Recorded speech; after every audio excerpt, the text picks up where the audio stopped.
When I went to Lagos, I met a brother who came from Uganda. Jesus. When the guy was talking, I went mad. The guy went for a crusade in a country in South Sudan. And as he was preaching on the altar, the head of the Taliban was walking into the crusade ground with 2 women. People began to run because they knew danger was coming. People who were worshiping started running. And the guy didn't know what was happening. He was just watching. And the guy came to him and said, this woman here has been blind for 7 years. Open her eyes or you die. So that one, there's nothing like atmosphere. There's nothing like I'm feeling oil on my head. Because as far as the Taliban is concerned, I can't read your Bible. I don't have time to hear your message. But if what you are saying is true, then this blind person must open. Otherwise, every other blind eyes here that open, I won't believe. And the guy looked at him immediately. Faith rose on his inside. Because a man of power is challenged that stirs him up. If you don't know it, you'll be afraid. When the guy heard it, what? Do you know where Jesus went to? Jesus came down from heaven and went to the bottomless pit and defeated the devil. Is this the greatest challenge you can bring? And he looked at the woman. He didn't pray. He said, is that all you are looking for? He said, woman, see. Maketoa. Hey, hey. See, God, hear this. God is not afraid of challenge. He said, test and see that the Lord is good. He's not afraid. The guy said, because you challenge God openly, I will not pray. Woman, see. And eyes began to see. The Taliban knelt down and gave his heart to Christ because of power. It was the Orokpo that said, one miracle is greater than 1,007. If our world see power, nobody will tell them whether our God is real or not. The guy entered a nation called Honduras and he wanted to preach there. And the president told him, all of you from Africa that come here to take money, you will print a lot of things on your poster that will never happen. At the end of the day, you collect offering and seed and leave our country with money. He said, if the things you wrote on the poster does not happen, I will jail you. The guy laughed. He said, now it's time to preach the gospel. Because the gospel is not English language.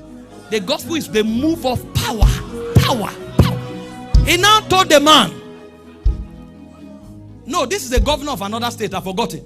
He told the man, he said, let's enter a contract. He listed everything he said will happen. The dead will come back to life, the blind will see, the deaf will hear, the cripple will walk. And they signed the contract. If these things don't happen, jail me forever. But if they happen, you will accept Jesus publicly. Meanwhile, before we go to the crusade, you have a pain on your back. There's an injury. That one is already healed. The man checked and discovered he was already healed. What is going on here? Hear this. Hear this. Nobody knows him in that state. And he didn't have money to spend on flyer. You know what they did? They came to the city and asked, where are the school of the deaf?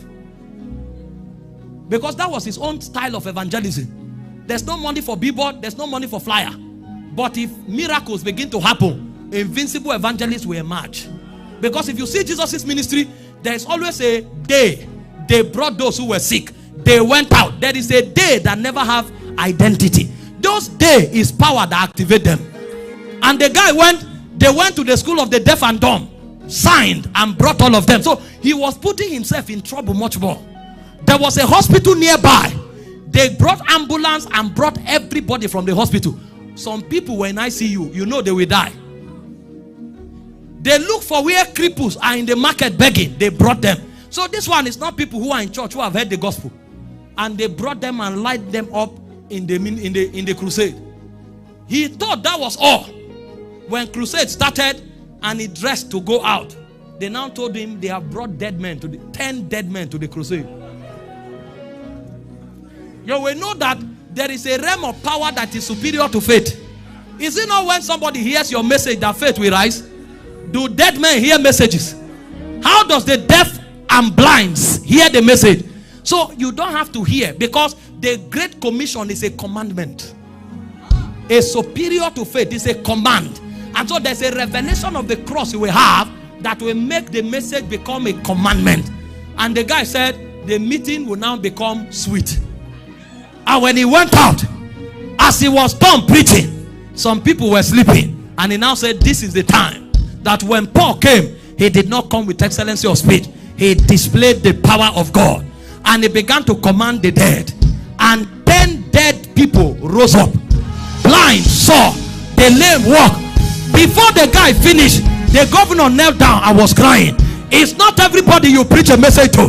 There are people you show them the power of God. And so the gospel of the cross is the gospel of the power of God that cannot fail. That's why before we were sent out, Jesus had to rise from the dead. He defied death for you to qualify to preach.